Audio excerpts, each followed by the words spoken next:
अस्सलाम वालेकुम नाज़रीन, आप सबको मेरी तरफ से बहुत ज़्यादा ईद मुबारक। ईद कैसी गुजर रही है आपकी? हमारी यहाँ पे तो बहुत अच्छी गुजर रही है और आपकी हम बहुत अच्छी गुजरवाने लगे हैं, इसलिए कि आज मेरे साथ कुछ ऐसी पर्सनालिटीज़ ने ज्वाइन किया है जिनको आप सुनना चाहते हैं, आप देखना चाहते हैं और उनके बारे में जानना चाहते हैं कि अगर वो अपने घर में ईद मनाते हैं तो उनका स्टाइल क्या होगा ईद मनाने का। बहरहाल हमारे साथ जो मौजूद हैं पर्सनालिटीज़, उनमें एक हैं सिंगर, बहुत अच्छा गाते हैं, जो भी गाते हैं कमाल कर देते हैं। ऐसा लगता है कि कुछ ख़ास उनके सुर में है, लय में है। जनाब फैज़ान अली है हमारे साथ। अस्सलाम वालेकुम और ईद मुबारक। वालेकुम सलाम, आपको भी बहुत बहुत ईद मुबारक। कैसी गुजर रही है ईद? ईद बहुत मज़ा आ रहा है और आज रिकॉर्डिंग पे आके तो मैं सोया हुआ था तो मैंने कहा आज रिकॉर्डिंग पे जाना है तो स्पेशली मैं रिकॉर्डिंग के लिए अच्छा, बारबेक्यू तैयार कर रहा था, मैं फिर भी छोड़ के आया हूँ। अच्छा, सो रहे थे, बारबेक्यू भी तैयार कर रहे थे? ये तैयार हो गया, आप तो नहीं तैयार कर रहे थे। अभी इससे खाना भी था। पर्दा उठेगा। बिल्कुल। हमारे साथ एक और पर्सनालिटी हैं, एक्टर भी हैं, थोड़ा बहुत गुनगुना भी लेते हैं। अपने तौर पे तो वो ये कहते हैं कि मैं बाथरूम सिंगर हूँ, लेकिन हम ये कहते हैं कि अगर वो गाते हैं तो बहुत अच्छा गाते हैं। बहरहाल उनके सुर से भी हम मुस्तफ़ीज़ होंगे, लेकिन हमारे साथ मौजूद हैं, मैं अब उन्हें इमरान खान कहूँ या उन्हें अब्दुल मनान कहूँ, क्योंकि थोड़ा सा मेरे लिए डिफरेंट हो रहा है, क्योंकि उनकी एक मूवी आ रही है जो हमारे प्राइम मिनिस्टर के ऊपर है। अब वो इमरान खान के रूप में ज़्यादा अच्छे लगते हैं या अब्दुल मनान भट्ट के रूप में ज़्यादा अच्छे लगते हैं, ये तो आप मूवी देखने के बाद ही बता सकेंगे। सो अस्सलाम वालेकुम और ईद मुबारक। आपको भी बहुत बहुत ईद मुबारक। बड़ी ईद मुबारक। बड़ी ईद मुबारक। जितने भी कोहिनूर पे सब सुनने वालों को मेरी तरफ से ईद मुबारक। खैर मुबारक जी। और हमारे साथ एक बहुत ही प्यारी सी, क्यूट सी और मॉडल सी, बल्कि वो इनफेक्ट हैं भी मॉडल, तो उन्होंने ज्वाइन किया है। ऐसी पर्सनालिटी जो कहते हैं दिखने में तो इंसान अच्छा लगता है, लेकिन अगर वो अखलाकन भी बहुत अच्छा है तो उसको सोने पे सुहागा हो जाता है। तो हमें ज्वाइन किया है जनाब हिना मलिक ने। अस्सलाम वालेकुम हिना। अस्सलाम वालेकुम सलाम, क्या हाल है, कैसी हैं? मैं बिल्कुल ठीक ठाक, आप कैसी हैं? मैं बिल्कुल ठीक ठाक। ईद कैसी गुजर रही है? आपको ईद मुबारक। और जितने भी लोग हमें देख रहे हैं, कोहिनूर टीवी देख रहे हैं, और जो जितने भी हमारे ओवरसीज़ पाकिस्तानी भाई हैं, उन सबको मेरी तरफ से बहुत बहुत ईद मुबारक। खैर मुबारक। अच्छा, वैसे ये बहुत बात होती है कि अगर मुल्क से बाहर होते हैं हम लोग तो हम उस वक्त स्पेशली ऐसे मौक़ों पे बहुत ज़्यादा मिस करते हैं हम लोगों को तो ऐसा होता है क्योंकि फैमिली साथ होती हैं, यहाँ पर सबके रिलेटिव्स आते हैं, बारबेक्यू पार्टीज़ होती हैं, हम लोग गोश्त तकसीम करते हैं, सब चीज़ें तो यहाँ पे चलती रहती हैं। शायद हम वो चीज़ जो ओवरसीज़ होते हैं वो ये चीज़ सबसे ज़्यादा मिस कर रहे होते हैं, क्योंकि वहाँ पे ये सब चीज़ें नहीं होती और फिर अपने मुल्क से दूर, अपने मुल्क की मिट्टी से दूर, तो आपको ये चीज़ें बहुत ज़्यादा फील हो रही होती हैं। तो मेरी तो आधी से ज़्यादा क्या पूरी फैमिली बाहर है, सो ऑब्वियसली वो सब तो मिस करते ही हैं हमें। अच्छा। और पाकिस्तान की ईद को स्पेशली, और बड़ी ईद को तो क्योंकि बड़ी ईद पे, छोटी ईद की निस्बत बड़ी ईद पे ज़्यादा गेट टुगेदर हो रहे होते हैं, ज़्यादा फैमिलीज एक दूसरे की तरफ जा रही होती हैं, आ रही होती हैं। सो ये चीज़ उन लोगों के लिए मतलब कि सही माना में जो ईद को मनाना और मिस करना वो लोग करते हैं। अच्छा, लेकिन मनान कहा जाता है कि छोटी ईद तो ख़वातीन की होती है, उनकी शॉपिंग होती है, मेहंदी लग रही होती है, चूड़ियाँ खरीदी जा रही होती हैं, रंग बिरंगे ड्रेसेस हो रहे होते हैं और भी बहुत से लवाजमात होते हैं। लेकिन जो मर्दों के लिए स्पेशली ईद कही गई है वो ईद उल अज़हा है, तो आप इस बारे में क्या कहेंगे? ऑब्वियसली हम जाके जब तक कोई चीज़ जानवर वगैरह को लेके नहीं आएंगे आप ईद कैसे सेलिब्रेट करेंगे? लेकिन एक बात है, फिर उस ईद पे आपके घर में जो खवातीन हैं उनकी डिमांड्स नहीं होती कोई? नहीं फरी, मैं कहती हूँ कि मैं इस बात को उससे डिसएग्री करूँगी कि लड़कियों को कोई भी मौका चाहिए शॉपिंग के लिए, वो जाने नहीं देती, वो छोटा हो या बड़ा हो, बड़ी ईद हो, छोटी ईद हो, कोई भी त्यौहार हो, ऐसे ही होता है ना। वो कहती है कि बस पैसे खर्चेंगे, कोई ईद नहीं मिलती। हमें भी कभी बड़ी ईद पे यही कहा गया गोश्त मिलेगा वो खाएंगे, ईद ही नहीं मिलेगी। अच्छा। तो बड़ी ईद पे कोई खास शॉपिंग नहीं होती। लेकिन बचपन में भी नहीं होता था इस तरह? ऐसा मेरा ख्याल है, मुझे याद है एक दफ़ा मैंने इंसिस्ट किया अपने फादर से कि इस दफ़ा ईद है, मुझे ईद ही तो दें, गोश्त मिलेगा। ठीक है। वो भी अगर हम लोग कहें ना कि आपको खाने के लिए टिक्के मिलेंगे, बाबा सानी ईद दिला दें या कुछ ऐसा, वैसे तो कहते हैं ये गाय ले आए हैं ना, ये गाय आपकी ईदी है, ये बकरा ले आए ना, ये आपकी ईदी है। मैंने ये क्यों अजीब ईदी नहीं है, वैसे ईदी तो कैश में होनी चाहिए ना। अच्छा, वो जब हम बड़े होते हैं हमें शऊर जूं आता है, वहाँ पे हम कहते हैं ना कि भाई पैसे की वैल्यू है, इसी वजह से हमें पैसे में वो ईदी होती है। लेकिन ईदी तो कोई गिफ्ट भी हो सकता है, किसी भी चीज़ में आप हो सकते हैं। लेकिन फैज़ान, आपकी जो ईद बचपन में थी, आपने किस एज में सबसे पहले कुर्बानी होते हुए देखी? मैं तो बचपन से देखता आ रहा हूँ, मतलब छोटा सा था, मुझे इतना पता भी नहीं था, लेकिन फिर भी मैं मतलब स्पेशली देखता था फ्रेंड्स के साथ जाके।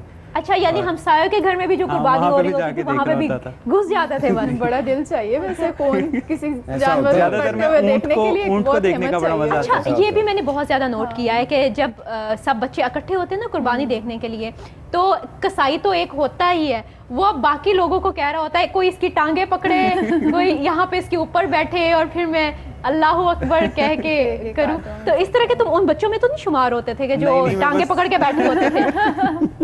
बल्कि मैं अक्सर हम जाया करते थे। एक दफ़ा वहाँ पे कुर्बानी हो रही थी, तो उसने शायद उससे कसाई से ठीक तरह से वो कुर्बान नहीं हुआ, तो वो उसी तरह से उठ के भाग पड़ा। हम सारे बच्चों के पीछे, हमारा काफ़ी मतलब दूर तक वो भागा। मतलब कुछ ऐसे भी होता है इस तरह के काम। वो अगर तुम जैसे बच्चे वहाँ पे बैठ के पकड़ेंगे तो ऐसे ही होगा। कसाई भी वैसे बहुत प्रोफेशनल होते हैं, उनके साथ एक टीम होती है, पहले उनकी बुकिंग होती है। अक्सर जो है ना लोग वो उन्होंने एज अ बिजनेस पॉइंट पे देख लेते हैं। जिनको थोड़ी सी भी कुर्बानी करनी आती है ना, वो कसाई बन के निकल पड़ते हैं, क्योंकि उन्होंने वो ईद मनानी होती है अपनी। लेकिन ये है कि प्रॉपरली जो है कसाई से करवानी चाहिए मेरी नज़र में। अच्छा, प्रॉपर्ली कसाई से। लेकिन मनान मैंने अक्सर नोट किया है कि मनान जो बकरा ईद जो होती है वो खुद कुर्बानी कर रहे थे। हाँ, बकरे की कुर्बानी मैं खुद ही कर लेता हूँ। बकरे की खाल मैं खुद उतार लेता हूँ, उसके बाकी पीसेस भी मैं खुद कर लेता हूँ। ये किसी से सीखा कि बस तजुर्बा कर करके दे के? तो आपको डर नहीं लगता जब आप उसे ज़िबा कर रहे होते हैं? नहीं,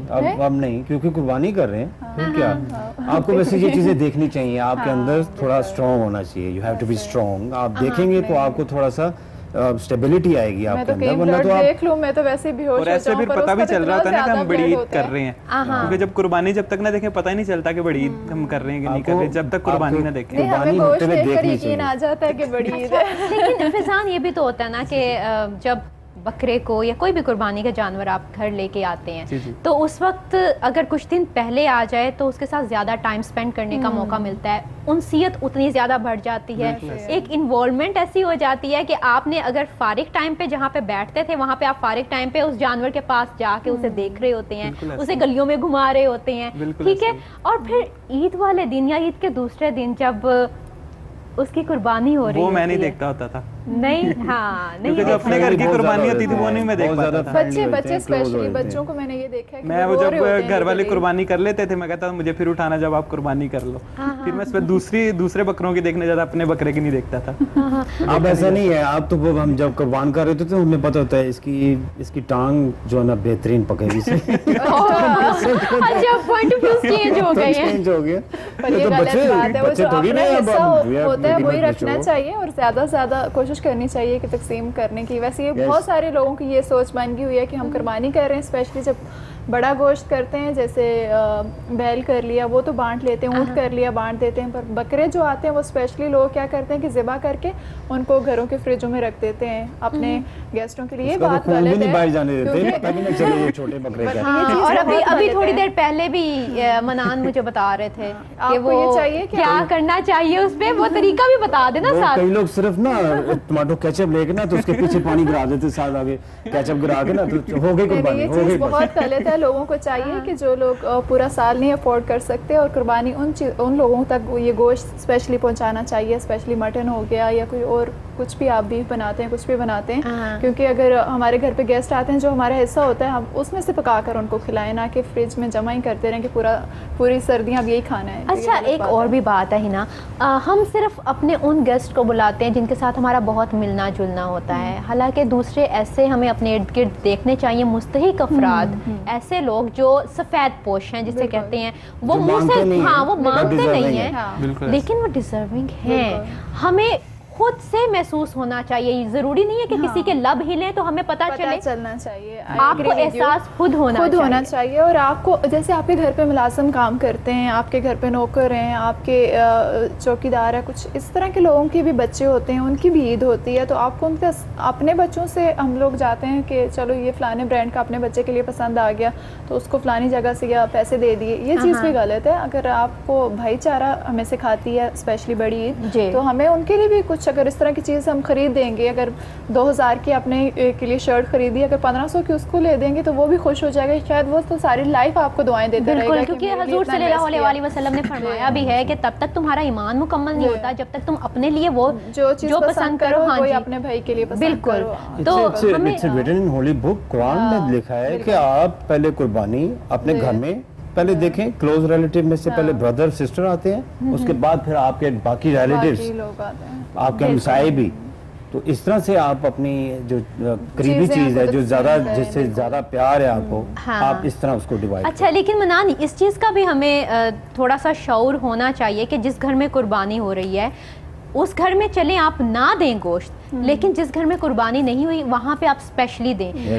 बहुत से लोग इस तरह करते हैं कि उनके घर में भी कुर्बानी हो रही होती है लेकिन फिर भी उनकी तरफ गोश्त आ रहा होता है। इनफैक्ट उनको उस तरह जरूरत नहीं होती है। बहुत हो चुका हुआ है, हमारे लोगों को एक प्रॉब्लम हो चुका है कि वैसे ईद का दिन हमें इतने प्रॉब्लम में बात नहीं करनी चाहिए, लेकिन मैं फिर भी ये फैक्ट्स हैं, ये पता होना चाहिए। आप 5 लाख की कुर्बानी कर रहे हो और अगर आपके पड़ोसी ने वो कहेगा कि मैं 10 लाख की करूं, आप दिखाने के लिए कर रहे हो, ये दिखावा मत करो। जहाँ पे दिखावा आ जाता है वहाँ पे वो कुर्बानी नहीं रहती। दिखावा मत करो। अगर आपके पास जितनी मतलब कि तौफीक अल्लाह ने आपको दी, आप 1 लाख क्या करो, कुछ भी करो, पर उसको डिजर्व लोगों तक पहुँचाओ। पर ये नहीं कि उसने 10 लाख का किया तो मैंने 12 लाख का करना है, उसने 15 का किया तो मैंने 20 का करना है। मतलब कि दिखावे के लिए मत करो, जो करना है दिल से करो और अल्लाह की जात के लिए करो और अल्लाह उसका अजर आपको दे। बिल्कुल पैसे में से करो। ये नहीं कि इधर से आप लूटते जाएं, इधर से कुर्बानी करते जाएं। दिस इज बिग थिंग कि आपने हलाल के पैसों में से और वो जो आपने जमा किए होते हैं अपनी ट्रैवलिंग के लिए, इधर से लोगों को खाना खिलाने के लिए सब कुछ ओपन है, इधर से लूट भी रहे हैं, कब्जा ग्रुप मशहूर है, इधर से सारा कुछ चल रहा है, देगे दी जा रही है, ईद से इधर से लूट भी रहे हैं। बिल्कुल, मैंने एक वीडियो देखी फेसबुक पे, वो वायरल हुई थी कि एक ना बैल किसी ने अपने घर के बाहर बांधा था, उसका लिखा था कि 10 मन उसका गोश्त था, वो छोटी सी गाड़ी में डाल के लेके जा रहे हैं वो लोग, मतलब कि चोरियां करके। और एक बच्चे की वीडियो वायरल हुई थी इससे पहले, आपने देखा होगा, उसको नकली नोट दे के चले गए। यार खुदारा, कौन से लोग हो, कौन सी दुनिया में जीते हो तुम लोगों को इतना भी अपना ईमान, अल्लाह कुर्बानी किस चीज़ को कहते हैं कि आप लोगों का हक खाओ। और वो बच्चा इतना रिटेली रो रहा था, मैंने तो उसको स्पेशली कमेंट्स में लिखा, मैंने कहा भाई तू कहाँ है, मैं तुझे पैसे भिजवा देती हूँ। उसे 50,000 और पास बैठ के लोग उसकी वीडियो बना रहे हैं, उसको कोई हेल्प नहीं कर, इतने उसके सराउंडिंग लोग थे, अगर वो 500 भी देते शायद उस बेचारे बच्चे का कुछ ना कुछ बन जाता। बहरहाल हाँ, कुछ ना कुछ तो बन सकता था, लेकिन ये हम सबके एहसासात की बात है, हम कितना एक दूसरे के लिए सोचते हैं, कितना एहसास रखते हैं। अगर जितना ज़्यादा हमें एहसास होगा, जितना ज़्यादा हम इन चीज़ों के बारे में सोचेंगे, हमारा माशरा उतना ज़्यादा खूबसूरती से निखर के सामने आएगा। सो यहाँ पे वक्त हो चुका है एक शॉर्ट ब्रेक का, मिलते हैं इस ब्रेक के बाद।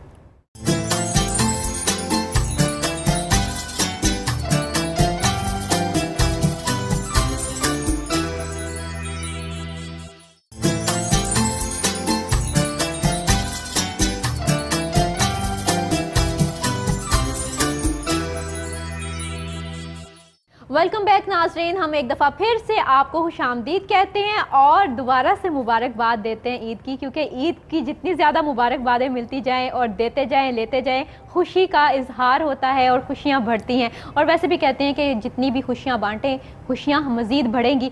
और हमारे यहाँ पे खुशियाँ बढ़ाने के लिए, हमारी खुशियों में शरीक होने के लिए मौजूद हैं हमारे साथ अब्दुल मनान खुरम, फैज़ान अली और हिना मलिक।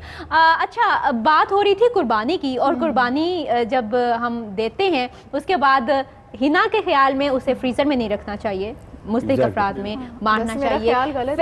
हाँ बिल्कुल ठीक है, लेकिन उस कुर्बानी के साथ एक और चीज़ भी, हाँ लेकिन हिना उस कुर्बानी के साथ तो ठीक है हमें फ्रीजर में नहीं रखने चाहिए, गोश्त की बात कर रहे थे, लेकिन हम बात कर रहे हैं वहाँ पे कुछ खालों की भी। खालें हम बाज़-ओ-क़ात बिल्कुल ऐसे फेंक देते हैं बाहर, बेकार हो जाती हैं, किसी यूज़ में नहीं आ सकती हैं। और स्पेशली आपको पता है इस वक्त पानी की किल्लत इतनी ज़्यादा पाकिस्तान में हुई है और हमें डैम्स की बहुत ज़्यादा ज़रूरत है। और हुकूमत पाकिस्तान ने भी स्पेशली इस चीज़ की अपील की है कि आप अपनी बहुत जितनी इस्तात है आप उस लिहाज से दें। तो ये जो कुर्बानी की खालें हैं, अगर आप इसको भी अगर डैम के बनाने में दे देते हैं तो मेरे ख्याल में ये भी अच्छा मैसेज है और ऐसे लोगों को ये करना चाहिए। और दूसरा ये जो जितनी इसकी ओजरी और दूसरे गंद जगह जगह हम लोग लाशें जगह जगह फेंके होते हैं, उससे भी थोड़ा सा ग्रेज करें। अगर घर पे आपने जानवर करवाना है, कुछ लोग तो सेंटर में करवाते हैं ना जाकर, कुछ लोग स्पेशली जैसे मोहल्लों में और इन ऐसी जगहों पे देखा जाए तो वो घरों पे ही करवाते हैं, तो वो सारा नालियों में फेंक देंगे। ये सब इन सब चीज़ों से लोगों को तकलीफ पहुँचाते हैं, फिर बीमारियाँ बाद में फैलती हैं। इन सब चीज़ों को भी लोगों को अवेयर होना चाहिए कि जब आप कुर्बानी कुर्बानी कर लेते हो तो आप खाल जो वाकई जो लोग डिज़र्व करते हैं, जैसे पानी के लिए आपने बताया एक बहुत अच्छी बात की, उन लोगों को भिजवाएं, या फिर जहाँ पर भी आपका दिल करता है, किसी को कोई ज़बरदस्ती नहीं, क्योंकि उनकी चीज़ है और जहाँ से वो दिल से देना चाहें। बिल्कुल, क्योंकि जब आप कुर्बानी करते हैं बाहर 50 लोग आकर खड़े होते हैं खाल के लिए, गोश्त के लिए कम होते हैं, खाल के लिए लोग ज़्यादा होते हैं। हाँ, खरीदने के लिए भी रेडी होते हैं। हाँ, खरीदने के लिए भी रेडी होते हैं। इतने ले लो, दे दो। हाँ, गाड़ियाँ लेकर लोग आए होते हैं इन सब चीज़ों के लिए। तो मैं शौकत खानम को देते थे हम, तो अभी भी शौकत खानम होगा। अगर डैम के लिए कोई है ऐसा तो वो काइंडली जरूर, क्योंकि लोगों को पता भी तो नहीं चलता ना कि अवेयरनेस लोगों में नहीं पता कि कहाँ पर जाकर उनका एक आई थिंक मैसेज है डैम के लिए। हाँ जी, तो उसके लिए लोग तो गोश्त समेटने में बिल्कुल करना चाहिए, लेकिन को भी सही जगह पे देना चाहिए। फैजान, आप किस तरह ईद मनाते हो अपने? मैं ईद मनाता हूँ, पहले तो गोश्त वगैरह बांटना होता है रिलेटिव्स वगैरह में, उसके बाद जो बारबेक्यू के लिए स्पेशली तैयारी करते हैं, शाम के गेस्ट वगैरह आने होते हैं। अच्छा, जब घर में गेस्ट वगैरह आते हैं, बारबेक्यू भी होता है, तो वहाँ पे एक बहुत प्यारा सा माहौल बन जाता है ना, सब मिलके बारबेक्यू कर रहे हो, तो फिर कोई तुम्हें ये कहता नहीं है कि यार कोई अच्छा सा गाना सुना दो, सॉन्ग्स भी चल रहे होते हैं। और अब यहाँ पे चलो बारबेक्यू नहीं है, हमने फिलहाल यहाँ पे मिठाई रखी हुई है, लेकिन हम उस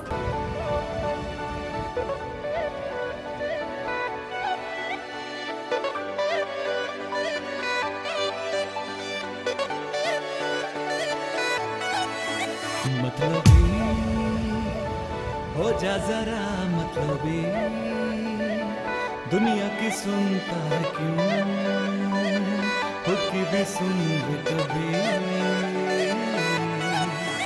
मतलबी हो जा जरा, मतलबी दुनिया की सुनता क्यों, खुद की भी सुन ले कभी।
ओके जी, बहुत ज़बरदस्त फैजान, बहुत अच्छा गाया आपने, और हमें आपने एक ही गाने में बल्कि 3-4 गाने आपने हमें सुना दिए हैं, और ये मज़ा अभी भी दोबारा करते हैं, हम आगे फिर करते हैं, लेकिन यहाँ पे वक्त हो चुका है एक ब्रेक का। सो नाज़रीन, देखते रहिए हमारी ईद बड़ी मज़ेदार। सो मिलते हैं इस ब्रेक के बाद।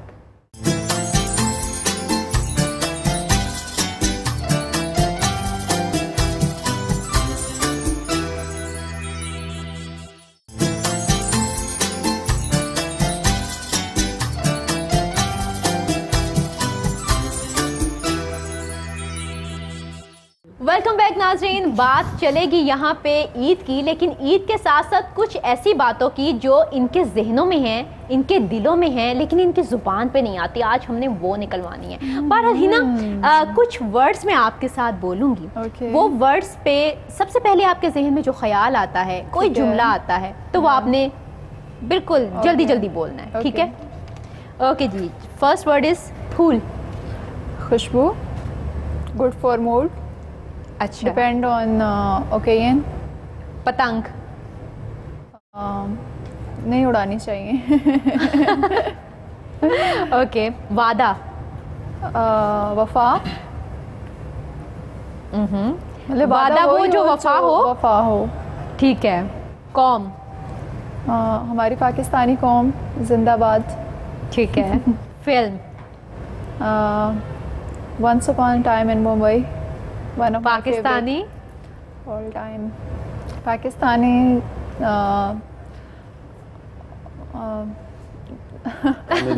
नामालूम अपराध। नामालूम अपराध। ओके ठीक है। रंग। Pink, black, green, yellow, all colours I love. अच्छा। दिया। दिया फॉर उजाला। अच्छा ठीक है। ओके मनान, अब आपकी बारी। ओके। दौलत। आती जाती चीजें। खुशी। खुश रहना चाहिए। किताब। फ्रेंड। वाह very good गुड। friend. किताब दोस्त। किताब से अच्छी मेरे ख्याल में कोई और कोई दोस्त नहीं दोस्त भी होते। नहीं है, बिल्कुल exactly. क्योंकि आप उसे बस सुनाते हाँ। जाते हो कुछ। आप खुद से एक मूवी बनाते हैं, खुद हाँ। से आप एक उधर से चीज़। पढ़ते हैं, इधर से खुद एक डायरेक्टर बन जाते हैं। बिल्कुल। और वो आगे से आपको रोकती भी नहीं है। वैसे अभी भी मेरी किताब लाइनें से- तुम खा गए। किताब से अच्छा दोस्त भी कुछ नहीं है कि आपको मतलब बहुत सुकून मिलता है, बिल्कुल। आप एक मुकम्मल धड़कन। फील करते हो। जिंदगी।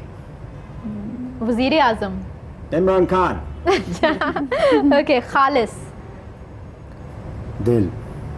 दिल खालिस दिल खालिस ही होता है किसका? हर इंसान का। सोच ले। अच्छा। देगची।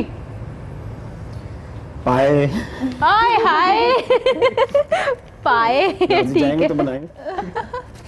ओके जी, अब फैजान आपकी बारी है। ठीक है। दिल। दिल दिल पाकिस्तान। गा के सुनाओ ना फिर, अगर इस तरह बोलना है तो। दिल पाकिस्तान जा जा पाकिस्तान, दिल दिल पाकिस्तान, जान जान पाकिस्तान। ठीक। अच्छा। पानी। पानी पीना चाहिए ज्यादा, सेहत के लिए अच्छा। हाँ हाँ Good ठीक for है। skin also. ठीक है। Gloves. ये देखे ना, स्किन के लिए कितनी कॉन्शियस है। छुरी। छुरी से कुर्बानी करनी चाहिए, प्याज काटने चाहिए टमाटर, प्याज, और कुर्बानी। वैसे भी बता रहे थे ना ब्रेक गर्दन में, भी ये काट शेफ देनी भी बहुत चाहिए। अच्छे हैं ना। नहीं नहीं, ये नहीं होना कुर्बानी की उसने चाहिए, बात की है ना। हाँ ठीक है। गर्दन नहीं काटनी चाहिए। जीवन। जीवन रावण मूवी आई थी ना। जीवन क्या? फौरन उसके जीवन ज़हन में रावण। मूवी चली। उसके ओके फैजान, एकदम जहन में मूवी आ गई है। फिल्में ज्यादा देखते हो? मूवीज भी, सॉन्ग्स भी। मूवीज। धागा। धागा टूट जाता। ठीक है। रास्ता। रास्ता। रास्ता अपना अपना। सीधा होना चाहिए। रास्ता अपना अपना। ओके। लकीर। लकीर का फकीर। वैसे इसके ज्यादा वैसे कुछ और मुश्किल भी आ थे, है ना? सकता था। अच्छा इसके ज्यादा रेपिड फायर मुश्किल ज्यादा हो गए थे। मुश्किल था वैसे। मुश्किल है। फैजान देखो ज्यादा मुश्किल है। नहीं नहीं, इसमें हम भी इन्वॉल्व हैं तो fine। अच्छा, वो आप लोगों को ज्यादा मुश्किल लगे, लेकिन अगर मिसाल के तौर पे धागा मैं तुम्हें कहती तो क्या जवाब क्या होता? धागा is very important for clothes. और धागा वैसे ज़रूरी होता है कपड़े बनाने के और लिए। लकीर? और लकीर का फकीर नहीं होना चाहिए आपको, मतलब लकीरें खींचते रहनी ये चाहिए। उसके क्योंकि उसके अल्फाज तकदीरें- क्यों बोले जा रहे हो? लेकिन अपना अपना बोलो, बनाया। अपना। लकीरें बदलती रहती हैं और अपना ट्रस्ट हमेशा अल्लाह पे रखें और फोकस रखें अपनी मंजिल के ऊपर।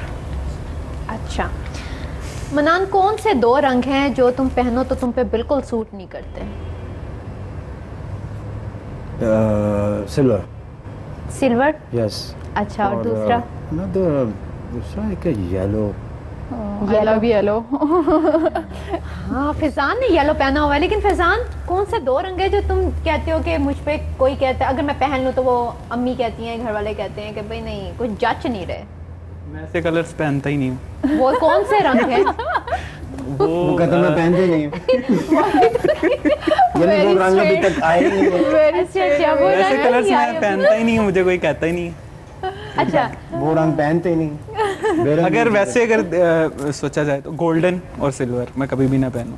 अच्छा, लेकिन बचपन में बच्चों को ये चमकीले भड़कीले तो मुझे नहीं काफी ये पसंद अट्रैक्ट थे, करते हैं। मुझे ये पसंद नहीं थे शुरू से।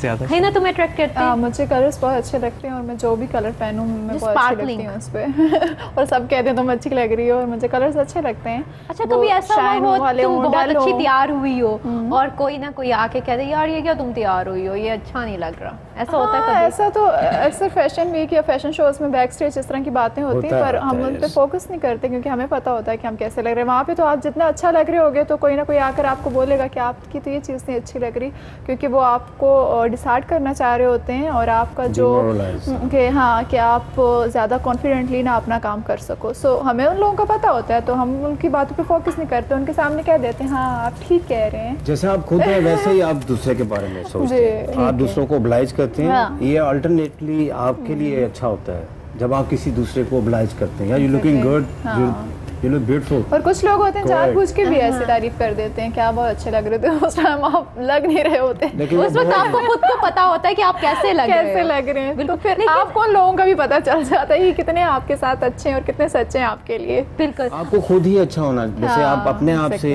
खुद आपको पता होना चाहिए कि मैं कैसा हूं। आप जो पहनते हो आपको बेस्ट पता होता है कि आप उसको कैसे कैरी करोगे, आप कैसे लग रहे हो। आपसे बेटर कोई नहीं आपको जज करके बता सकता कि आप कैसे लग रहे हो। और ये लोगों के ओपिनियन वैसे लड़कियां बहुत ज़्यादा लेती हैं, खाए में कैसी लग रही हूँ ये वो। आप खुद देखो कि आप खुद कुछ पहने हैं तो उसको अच्छे से कैरी कर रहे हो। एक चीज़ मानोगी कि बचपन से मतलब जब हम छोटे होते थे तो हमारी अम्मी हमें कहा करती थी कि तुम ये पहनोगे तो ज़्यादा अच्छे लगोगे, तुम ये पहनोगे तो नहीं, ये ऐसे नहीं वो कोई इंसान दुनिया में है भी नहीं इस तरह। आपकी अम्मी, आपके बहन भाई, वो जितना मतलब कि आपके लिए सच्चे, आपके दोस्त अगर सही माना में माना जाए आज की दुनिया में, तो वो सिर्फ वही हैं, आपके माँ बाप हैं और आपके बहन भाई हैं। मतलब बहन भाइयों में से भी अल्लाह खुश रखे उनको, सबसे पहले माँ बाप, क्योंकि वो आपको कभी गलत नहीं कहेंगे। अगर आप, मैं तो आने वाले जो नए बच्चे मतलब कि शोबिज़ में भी आना चाहते हैं, एक्टिंग करना चाहते हैं, होस्टिंग करना चाहते हैं, कुछ मैंने ऐसी बच्चियाँ भी देखी हैं जो बैक स्टेज हमारे मतलब कि जैसे हेल्पर हमारे साथ होते हैं, बैग उठाने होते हैं, कुछ इस तरह के काम करने होते हैं, घरों से भाग कर आई होती हैं मॉडल्स बने, और वो क्या काम कर रही हैं यहाँ पर आकर। तो मैं उनसे यही कहती हूँ कि अपने पेरेंट्स से परमिशन लेकर आओ, अपनी एजुकेशन फर्स्ट आप कंप्लीट करो, अपने पेरेंट्स को कॉन्फिडेंट मतलब कि आप दिलाओ कि मेरे अंदर टैलेंट है, मैं कर सकता हूँ। और आप डेफिनेटली वालिदैन देखेंगे और वो कहेंगे कि हमारा बच्चा इस तरह कर सकता है, हम लोग आपके साथ करके जाएं तो घर अच्छा, लेकिन मनान कैसा आपको कब किसी ने कहा कि भाई तुम जो हो ना ठीक है, तुम अब्दुल मनान भट्ट हो, लेकिन यार कहीं ना कहीं से तुम ना इमरान खान की एक कॉपी लगते हो? एग्जैक्टली। हाँ, ये किसने कहा था सबसे पहले? मेरे एक डिज़ाइनर हैं, वो यहाँ पे नहीं है, एशले जॉर्ज उसका नाम था। तो फर्स्ट टाइम उसी ने मुझे कहा था कि एक मूवी बनने जा रही है इमरान खान की लाइफ पर, तुम वहाँ पे ऑडिशन दो। ठीक। वो यहाँ पे नहीं है, वो दुबई में चले गए, शिफ्ट हो गया वहाँ पे। तो वो साहब ने जब मुझे बताया तो फिर मैं, अच्छा यार मैं वाकई इमरान खान दिखता हूँ। सो उनको उनका कांटेक्ट नंबर उसी ने सेंड किया कि इनसे रब्ता करो। मैंने उन्हें फ़ोन किया, उन्होंने कहा आप जहाँ कहीं हैं वहीं रहें, हम खुद आपको एक दफ़ा देखना चाहिए। तो फिर इस तरह से वो खुद करना चाहिए ऐसे लोगों को कि जो लोग खुद आए, आके खुद उन्होंने मुझे देखा। उन्होंने फिर मुझे नेक्स्ट ऑडिशन पे, जब इन्होंने सब लोग बुलाए हुए थे, तो वहाँ पे इन्होंने फिर मुझे इन्वाइट किया। मैं एज इट इज़ जिस तरह नॉर्मल जीन्स में चले जाते हैं वैसे चला गया था। अच्छा। तो उन्होंने फिर मुझे एक और चांस दिया। उन्होंने कहा अब आप खान साहब के गेटअप में आएंगे कि आप प्रॉपर ड्रेसअप होके आए। तो ड्रेसअप वही था, शलवार कमीज, ऊपर से नीचे से चप्पल और बेस कोट पहन तो लिया, लुक्स तो वैसे ही आ गई, लेकिन आवाज उस अंदाज से और वैसा लहजा वो किस तरह की? वो ऐसा सब जो डायरेक्टर थे उन्होंने मुझे गाइड किया कि कितना अर्सा लगा उस रूप में आते हुए? आई थिंक 2 से 3 मंथ्स। हाँ एग्जैक्टली, इतनी दिन, क्योंकि जब तक शूटिंग की रिहर्सल्स चल रही थी, उन रिहर्सल्स के दौरान भी बड़ा कुछ मैंने इनसे सीखा। उन्होंने कहा आप यूट्यूब चेक करें, उनके जितने भी टीवी शोज़ हैं वो देखो, और से बस उसी तरह ही डेली रूटीन में वैसे ही रहो, वैसे ही बात करो जिस तरह वो घूमते फिरते हैं। आप समझो। अच्छा, इसका मतलब है ये इलेक्शन 2018 में तो अपने आप को तुमने वो ही समझा होगा कि भाई अब वोट मुझे डालो, ठीक है ना? वो बल्ले को वोट डाल रहा होगा तो आप दिल ही दिल में और ज्यादा फूले नहीं समा रहे होंगे। 2013 में भी मैं इमरान खान ही प्रेसिडेंट ही था, प्राइम मिनिस्टर तो था यार, वैसे। लेकिन कब आ रही है आपकी movie? It's a blessing in disguise. You can say कि अल्लाह ताला की कोई इसलिए में मसलहत होती है कोई, क्योंकि अल्लाह ताला बेहतर जानते हैं जो बेस्ट होता है इंसान को नहीं मालूम होता, तो उसको बेहतरी थी उसमें। मैंने इसको नेगेटिव नहीं लिया, मैं यही पॉजिटिव लिया कि बेहतरी है। अल्लाह की कोई ना कोई। अच्छा, लेकिन अब आपकी मूवी कब आ रही है? अब इंशाल्लाह इसी साल अनाउंस्ड है। अच्छा चले जी, अब हम आपको देखेंगे। कांग्रेचुलेशन वंस अगेन मैन, मैं तुम्हें 2-4 शोज में पहले भी दे चुकी हूं। अच्छा, लेकिन फैजान आप मुझे ये बताओ कि आपने गाना कब, कौन सी एज से शुरू किया? गाना तो बचपन से, मेरी वालदा थी, मतलब वो उनके साथ वो लता जी, किशोर कुमार जी के गाने सुनती थी। अच्छा, तो मैं वो साथ साथ सुनता था, तो कैसेट्स वगैरह पे चलते थे गाने तब उस टाइम। अच्छा वाह। ठीक। सबसे पहला गाना कौन सा याद किया था? अपनी आँखों में बसा कर कोई इकरार करूं, अपनी आँखों में बसा कर कोई इकरार करूं, जी में आता है कि जी भर के तुझे प्यार करूं, अपनी आँखों में बसा कर कोई इकरार करूं, मैंने कब तुझसे ज़माने की खुशी मांगी है, एक हल्की सी मेरे लब ने हंसी मांगी है, सामने तुझको बिठा कर तेरा दीदार करूं, जी में आता है कि जी भर के तुझे प्यार करूं। वाह, जबरदस्त, बहुत अच्छे फैजान। अगर तो ये आपने पहला सॉन्ग और इतना मतलब एक मुश्किल सॉन्ग है कि लाइव इस तरह गाना मिल हाँ सके, जी, तो हर कोई गा लेता है। बिल्कुल ऐसा ही है। अच्छा फैजान, ईद उल अज़हा के मौके पे आप अपने व्यूअर्स को क्या पैगाम देना चाहते हैं? मैं ये पैगाम देना चाहूँगा यंग जनरेशन को पहले कि आप जिस फील्ड में भी हैं, मतलब जिसमें भी आना चाहते हैं उसमें आप स्ट्रगल करें। स्ट्रगल के बिना कुछ भी नहीं है। मतलब जब आप एक स्ट्रगल करके जब आप एक मुकाम पे आते हैं ना, तो आप उसका जो मज़ा है वो पता चलता है, क्योंकि मैं खुद स्ट्रगल करके आया हूँ, मुझे पता है किस तरह स्टेप, यानी हमें शॉर्टकट नहीं ढूंढना चाहिए। जाना चाहिए। मतलब मैंने जब स्टार्ट किया था तो शॉर्टली मतलब स्टार्ट में एक इवेंट किया, उससे लिंक्स टू लिंक्स बनते बनते आज मैं यहाँ तक आया हूँ। तो ये है कि स्ट्रगल करते रहना चाहिए, स्टेप बाय स्टेप। जब आगे इंसान जाता है तो ज़्यादा खुशी होती है। बिल्कुल, तो ये स्ट्रगल करना चाहिए। मनान, आप क्या कहना चाहेंगे?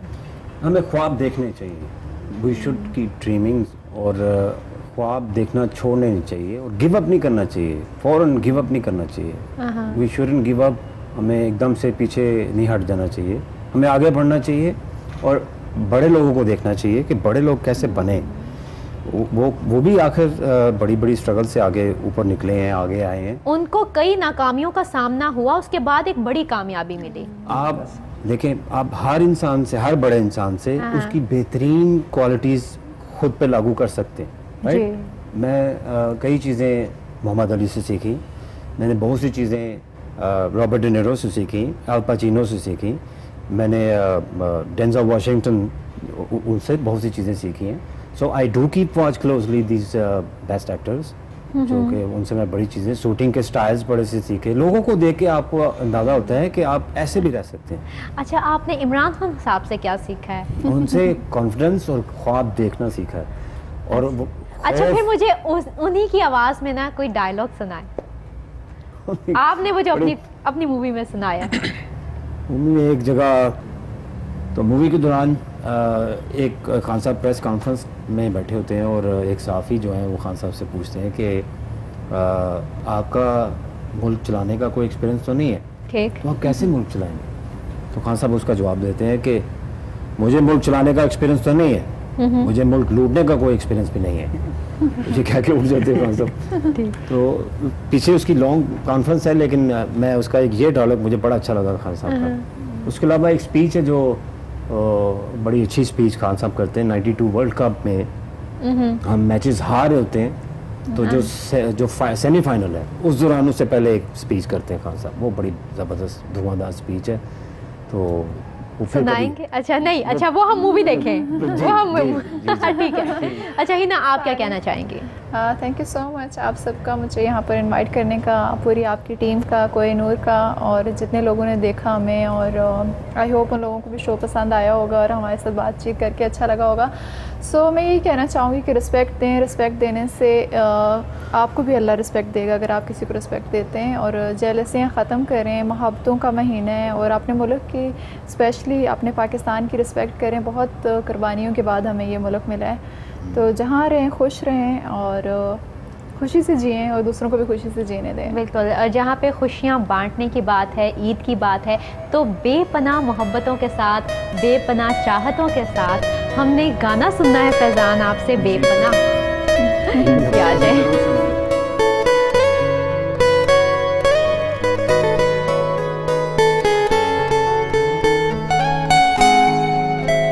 बेपनाह हुआ दीवाना है जुदा मेरा अफसाना, कह सके ना दिल दीवाना, कभी सुन ले तू मेरी सदा। यूं किया मुझे बेगाना, कोई मिलता नहीं है ठिकाना, अब मरने का ढूंढूं बहाना, मेरे कातिल मैं तुझ पे फिदा।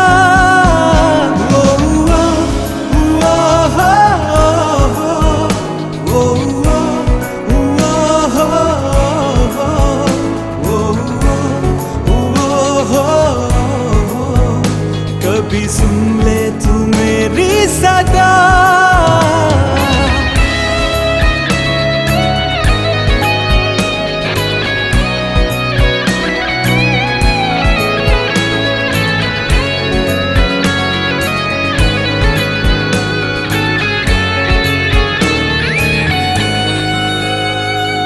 सुना सा हर लम्हा है, अनछुई सी है ये हवा, खामोशी शोर करती है, भीड़ में भी हूँ तन्हा सा। छुप जाऊँ तुझ में बस जाऊँ, कोई देखे ना अक्स मेरा, छाया हूँ रहना चाहूँ तुझी में सदा। तुझ में खोया हूँ जागा सोया हूँ, तू हर जगह, तेरे बिन अब जीऊँ तो कैसे मैं, कुछ तो दे मशवरा। जल रहा तेरा परवाना, दे राहों को अपना ठिकाना, हसरतों को यूं ना बढ़ाना, बन न जाए खलिश दास्तां।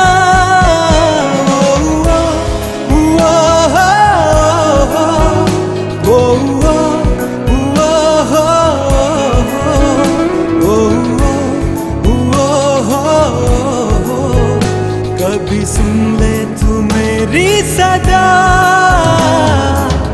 तू नहीं तो ये जिंदगी अधूरी सी है, तू साथ है तो ये ख्वाब पूरे से। राहों में निगाहों में ढूंढता हूँ मैं जो तुम्हें, बारिश में धूप जैसी हो सोचता हूँ मैं जो तुम्हें, तेरे बिन ख्वाब जैसे हो इन फिजाओं में खो गए, मिल जाए ख्वाब खिल जाए मेरी आँखों में यूं समाओ, रंग तेरे हो ख्वाब मेरे हो मिलके हो ना जुदा, चाहते मेरी राहते तेरी और चाहूँ मैं क्या, बेपना हुआ दीवाना है जुदा मेरा अफसाना, कह सके ना दिल दीवाना, कभी सुन ले तू मेरी सदा।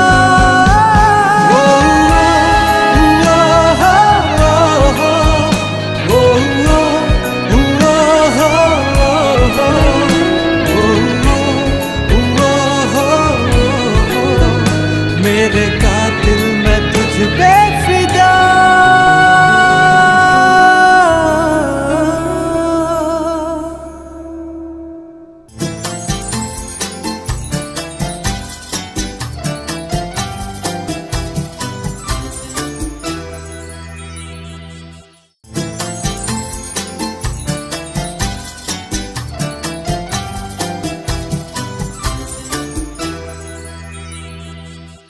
वेलकम बैक नाज़रीन। प्रोग्राम में हम आपको बताते चलें कि हमें कुछ और पर्सनालिटीज़ ने भी ज्वाइन किया है। बहुत ही अच्छी सिंगर हैं, बहुत ही प्यारी पर्सनालिटी हैं, शफक अली। अस्सलाम वालेकुम, ईद मुबारक। आपको भी ईद मुबारक और हमारे देखने वालों को भी ईद मुबारक। कैसी गुजर रही है ईद? बेहतरीन, हमेशा की अच्छी गुजरती है। और हमने इस टाइम पे स्पेशली आपको उठा लिया है वहाँ से, मैंने बताया चले जी आ जाए, तो घर वाले तो सारे नहीं, काफ़ी लोगों की ड्यूटी लगा के आई हूँ। अच्छा। और बड़े अच्छे तरीके से जब जाऊँगी और कुछ ना कुछ बना हुआ होगा बड़ा ढेर सारा, तो जाके आराम से खा लूँगी।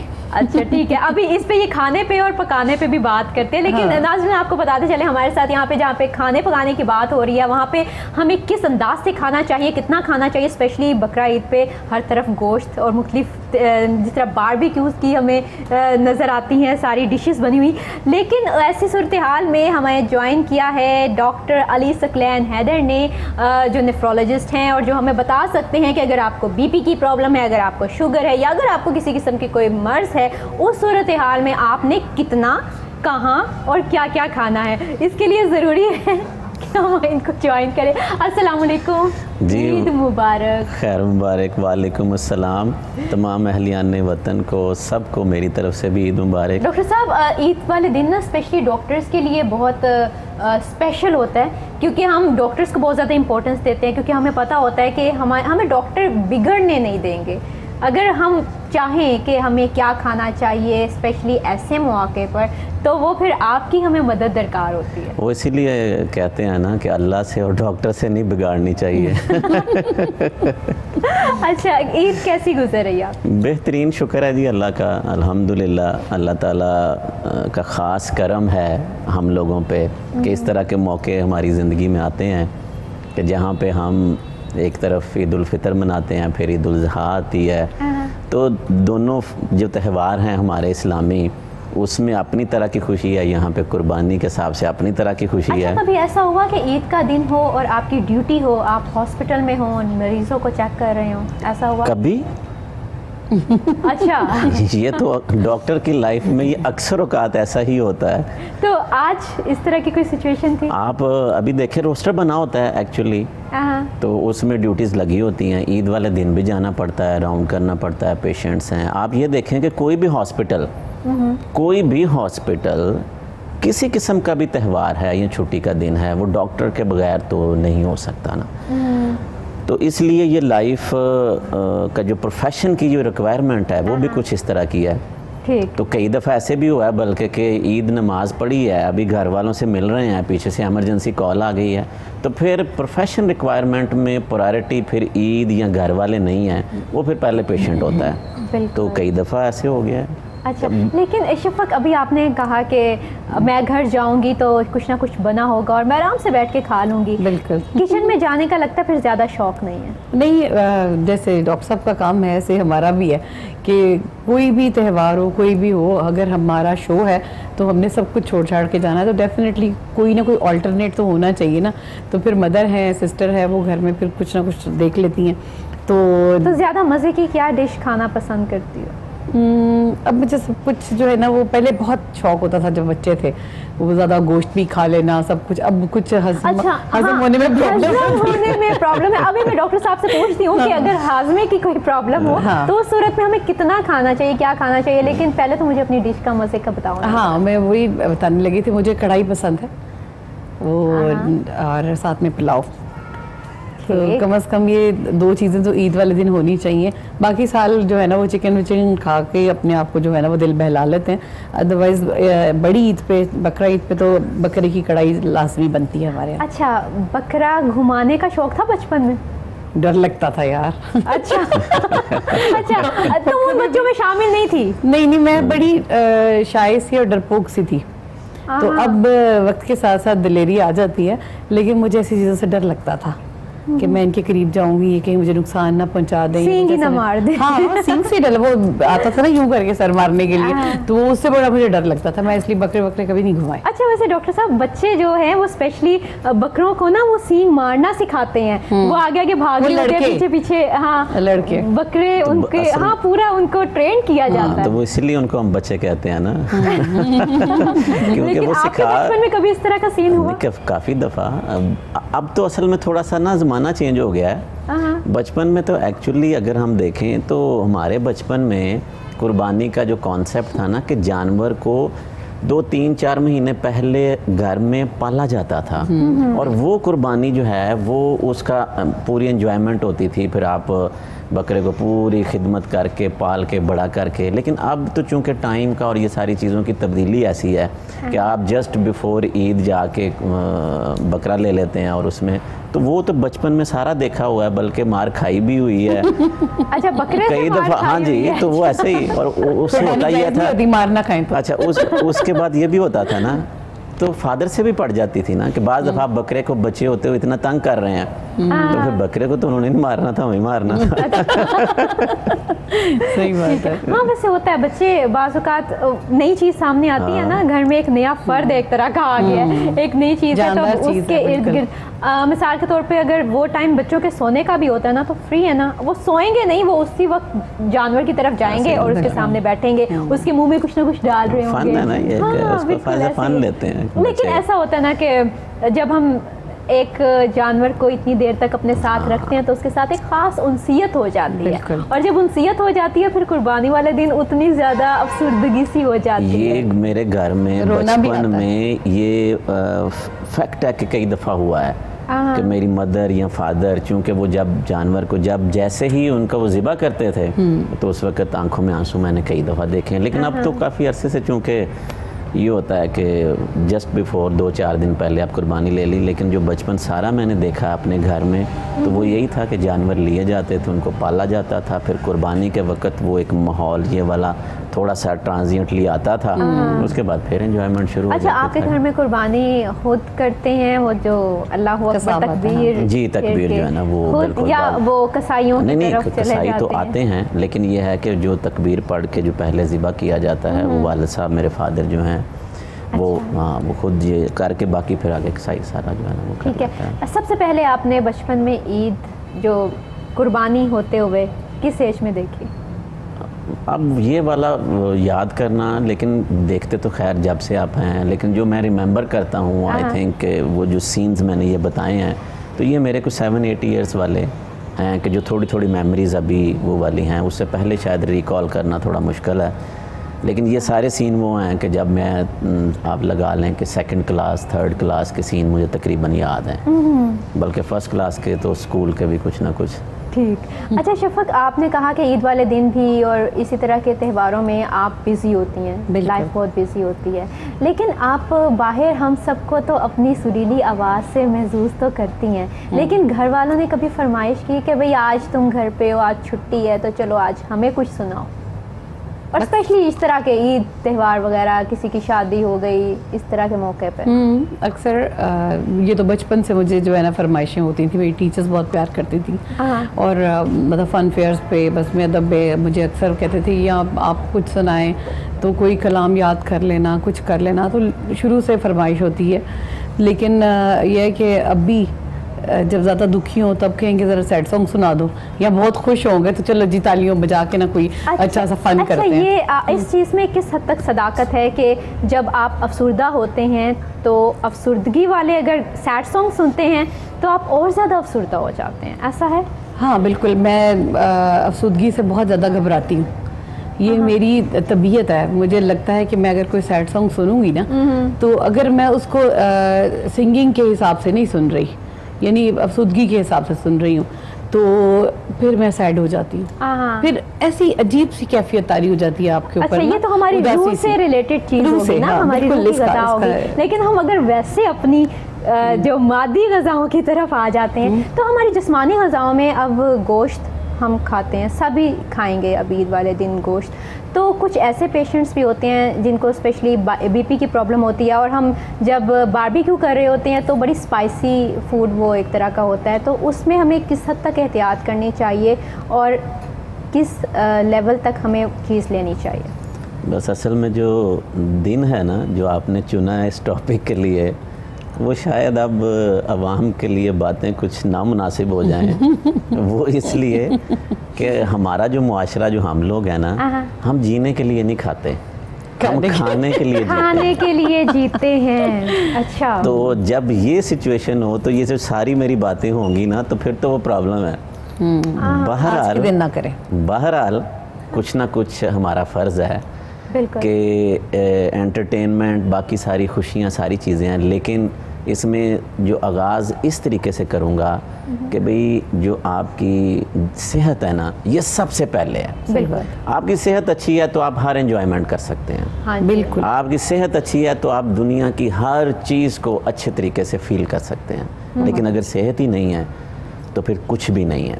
अब जो बड़ा इम्पोर्टेंट है, इसलिए तो मुझे आपको भी मुबारक देनी चाहिए, कोहिनूर चैनल को भी देनी चाहिए। मेरा नहीं ख्याल कि आज के दिन किसी भी चैनल के ऊपर एंटरटेनमेंट के साथ कोई मैसेज भी जा रहा होगा कि जो सेहत के हवाले से या अवेयरनेस के हवाले से। अब तो ये प्रोग्राम थोड़ा सा आपका डिफरेंट मुझे लगा है, तो विच इज़ वेरी गुड, और आपकी सारी टीम को इस बात की कांग्रेचुलेशन। अब बात हम करते हैं कि जी हमें क्या करना चाहिए, किस तरह।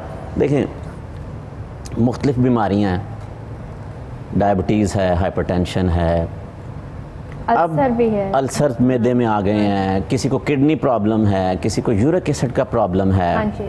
तो कोई ना कोई जो पेशेंट है वो किसी ना किसी प्रॉब्लम में सफ़र कर रहा होता है।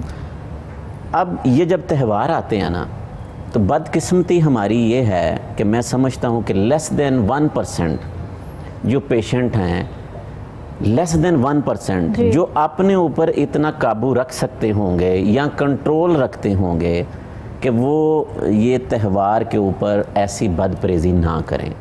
ठीक है। अब मैं प्रैक्टिस करता हूँ, जॉब करता हूँ, तो सारा दिन, अब ईद ये गुजरनी है, इसके बाद से एक बल्क ऑफ पेशेंट हमारे जो है ना वो हॉस्पिटल और क्लिनिक में शुरू हो जाना है। क्या है, अगर वो डायबिटिक है, हाँ जी, डेफिनेटली मोर देन 90%, मैं आपको अपनी ये एक्सपीरियंस बता रहा हूँ, उनकी शुगर अनकंट्रोल हो जाएगी।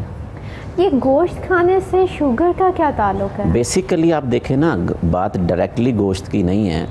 गोश्त जब आप खा रहे हैं, आप डिशेस बना रहे हैं, और इस ईद के ऊपर ख़ास तौर पर, मसलन जिस तरह रमज़ान में पूरी दुनिया में उतने पकौड़े नहीं खाए जाते जितने पाकिस्तान एक महीने में खाता है, ऐसा ही है ना? ठीक है, ऐसे ईद वाले दिन जो जितना गोश्त हमने स्पाइसी बना के खाना है ना, हाँ जी, और जितना उसको हमने ऑयली बना के खाना है, ये भी आप देख लें कि आप पूरे साल में उस तरह की डिशेज एक दिन में आप बनाते हैं। सही बात है। अब उसके साथ क्या है कि जैसे ही वो आपने सॉल्टी, स्पाइसी, ऑयली, एक हैवी फूड आपने ली है, मैं नहीं समझता कि कोई घर या कोई बंदा ऐसा होगा कि जो उसके साथ कोई सॉफ्ट ड्रिंक ना पिए।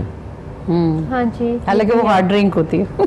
ठीक है। उसके बाद अभी आपने मिठाई सामने रख दी है, ईद में ये भी खीर भी बननी है, ठीक है, वो कहते हैं कि सवैयां भी बननी है, ये नमकीन ईद होती है, लेकिन नाम किया, इस नमकीन के बाद मीठा जायज़ है जी, ये सुन्नत भी है, ये फलां है, वो हम उसके करके ना। सही बात है। तो अब उसके शुगर का क्या हाल होगा?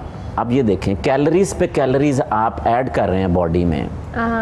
फूड कोई भी आप ले लें, आप एक रोटी भी ले लें तो वो मीठी तो नहीं होती, लेकिन उसमें कार्बोहाइड्रेट का कंटेंट मौजूद है। सही।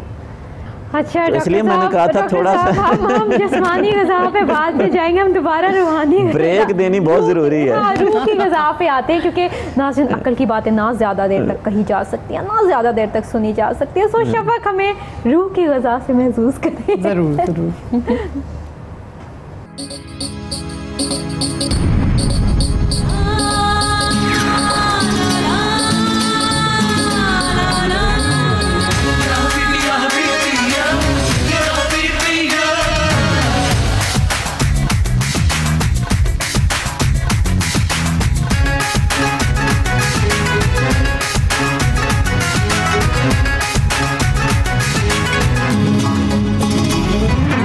मस्ती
शफक, बहुत ज़बरदस्त सॉन्ग था और वाकई हमारी खुशियों में ये जिसे कहते हैं ना दुबाला हो गया हमारी खुशियों का रंग। सो नाज़रीन, हमारी खुशियों का रंग इसी तरह चलता रहेगा, लेकिन यहाँ पे वक्त हो चुका है ब्रेक का। सो मिलते हैं इस ब्रेक के बाद।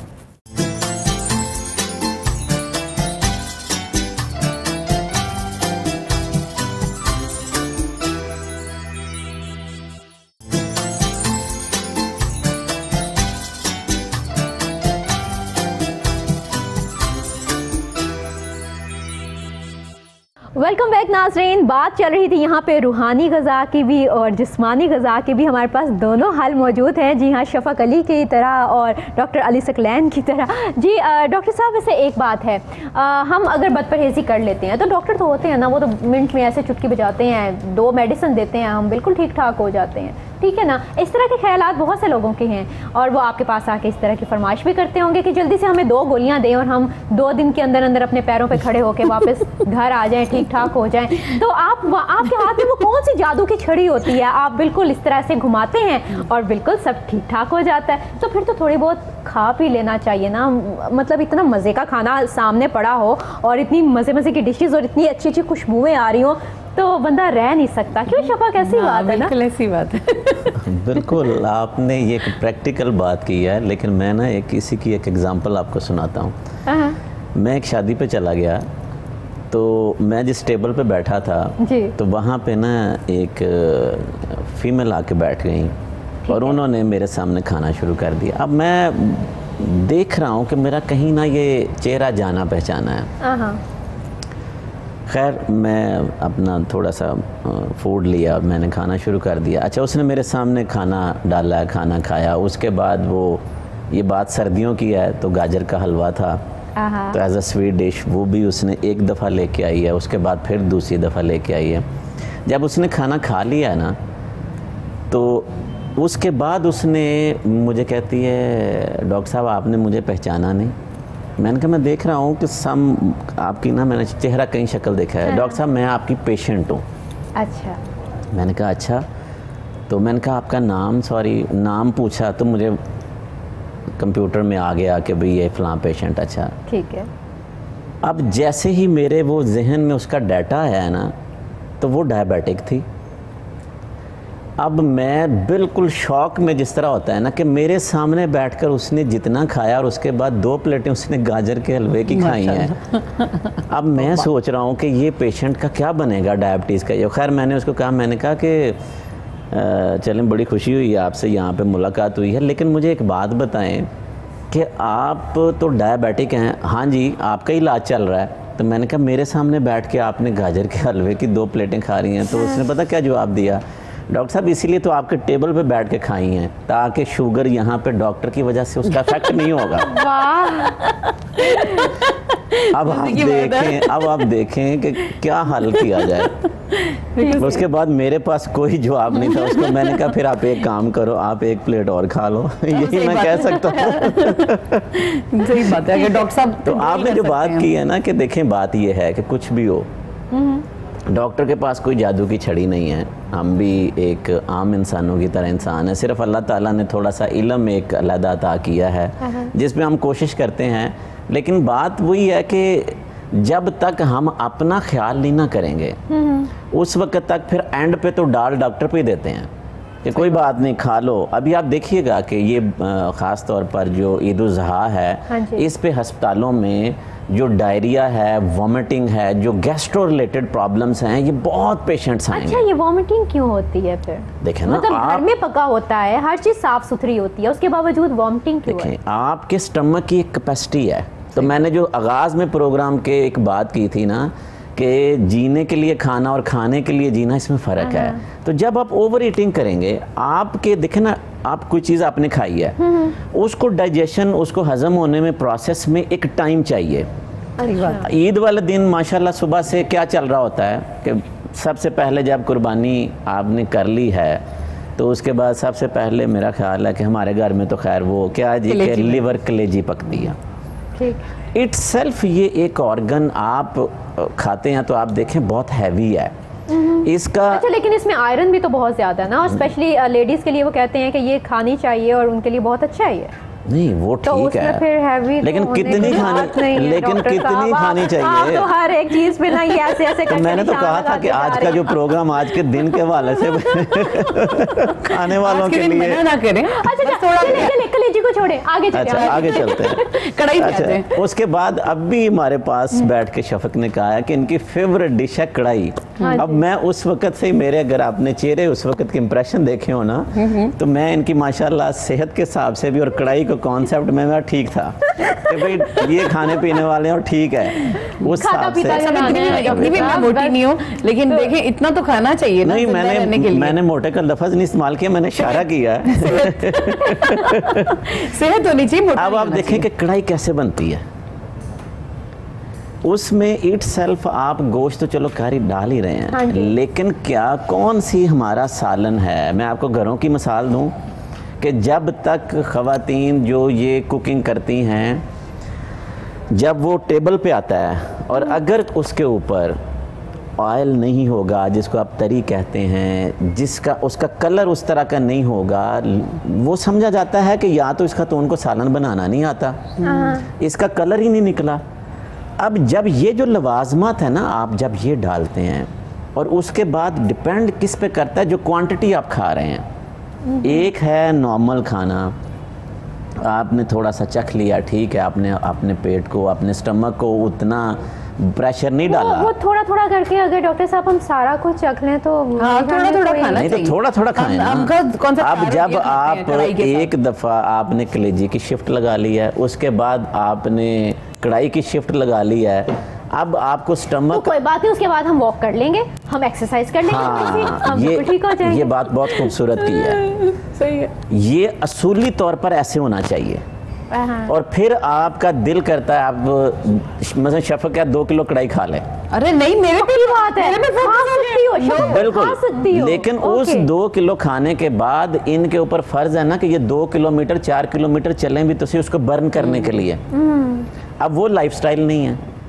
अच्छा वैसे एक बात मैं सेंटर हो ज़्यादा से ज़्यादा अगर डॉक्टर साहब आज मैं डॉक्टर साहब के खिलाफ बोलूंगी, मेरी कढ़ाई के पीछे पड़ गए। अच्छा अगर हम 100 कैलोरीज ले रहे हैं, 200 कैलोरीज ले रहे हैं गोश्त के ज़रिए, लेकिन अगर हम जितना जब बर्न करने पे आते हैं तो हम 1 घंटे की एक्सरसाइज के बावजूद हमारा ज़्यादा से ज़्यादा 70-80 कैलोरीज ही बर्न होती हैं, इतने ज़्यादा बर्न नहीं होती हैं। बर्न करना बहुत मुश्किल काम है। हाँ जी, तो फिर इसलिए खाने में बड़ी एहतियात करनी चाहिए ना, क्योंकि जब लाइफस्टाइल ऐसा, इसीलिए तो मोटापा है। अच्छा नहीं, यहाँ से एक फरमाइश आई है कि फिर डॉक्टर साहब खुद क्या करते हैं? आप अच्छा हाँ, डिटेल बता देना जरा। मेरी जो फेवरेट डिशेज हैं, क्योंकि एक तो मुझे एडवांटेज ये रहा कि मैं रशिया में रहा 7 ईयर्स, तो मेरे में जो चेंज आई है ना वो बहुत अच्छी आई है।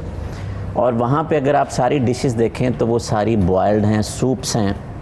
और मेरी आज भी जो घर में अगर इन डिमांड मुझसे को पूछा जाए ना कि भाई आपने क्या है, तो मेरे हिसाब से पहले अच्छा भाई सूप बना दो। अच्छा इसका मतलब है हम यखनी पी लें? यखनी पी लें, यखनी ज़्यादा मेरा ख्याल है वो होती है, क्योंकि सारा असर तो यखनी में निकल जाता है। बात असर की नहीं है, उसमें कोई आपका डाला हुआ घी ऑयल नहीं होता। अच्छा असल बात ये है कि जो एडिंग्स है ना, नहीं बात कम की नहीं है, बात ये है कि होता है। अच्छा आप एक गोश्त का पीस है ना, आपने खाना है, तो भाई ज़रूरी तो नहीं है कि आप उसको फ्राई करके खाएं। आप अपनी रेसिपी बना लें कि जहाँ पे वो ग्रिल हो जाए, ठीक है। ग्रिल्ड आपको उतना हार्म नहीं करता जितना कि मतलब है, ठीक है, बारबेक्यू ठीक है, ओके आप कर सकते हैं, लेकिन उस पर ऑयल नहीं लगाना, आपने घी नहीं लगाना, ठीक है, उसको आप वैसे उस पे आप करें। ठीक है, हमने ऑयल नहीं लगाया, हमने बारबेक्यू किया। आज जितने भी रात को इस वक्त खाना खाने के लिए बैठे हुए हैं, बारबेक्यू वगैरह करें, जी खोल के खाएं, कोई बात नहीं, डॉक्टर साहब ने भी कह दिया ओके है। खाने के बाद थोड़ी सी वॉक कर लें, थोड़ी सी एक्सरसाइज कर लें, लेकिन एकदम सोने के लिए नहीं चले जाना। वक्फा बना लें, थोड़ा सा वक्फा दे दें खाने में, ताकि अपने मैदे को थोड़ा सा तो ठीक है। अब हम अपने व्यूअर्स को ना थोड़ा सा वक्फा इस वजह से भी देते हैं ज़्यादा सजेशंस का, लेकिन अब हम एक और चीज़ की तरफ आते हैं। शफक, मैं आपसे कुछ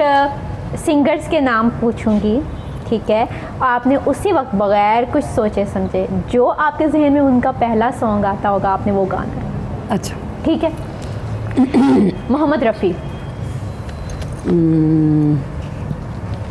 आज मौसम बड़ा बेईमान है बड़ा बेईमान है आज मौसम। हाँ, नुसरत फतेह अली खान। किसे दा यार ना विछड़े, किसे दा यार ना विछड़े। श्रिया। इश्क, मुझे तो यही गाना आता है। हाँ हाँ ठीक है। श्रिया का अच्छा, उसने दोबारा भी तो गाया ना, लग जा गले। हाँ दोबारा गाया। हाँ हाँ। नहीं, श्रेया के अच्छे गाने हैं। वो क्या गाना था उसका? अच्छा वो था इनका अभी ना जाओ। हाँ अच्छा ठीक है, मैं करती हूँ। ओके दोबारा कर ली इसका। ओके, मैं दोबारा पूछती हूँ श्रेया का, आपने कौन सा वो गाना है? वो कौन सा था? अभी ना जाओ छोड़ तेरी मेरी मेरी तेरी, श्रेया का। अच्छा वो भी उसका है। हाँ ओके जी, श्रेया। तेरी मेरी मेरी तेरी प्रेम कहानी है मुश्किल, दो लफ्जों में ये बयान ना हो पाए। हाँ, ये तो थोड़े से और लफ्ज बयान कर दे, कोई ऐसी बात नहीं है, सफ़ा खुला है। अच्छा जी, मैडम नूरजहां।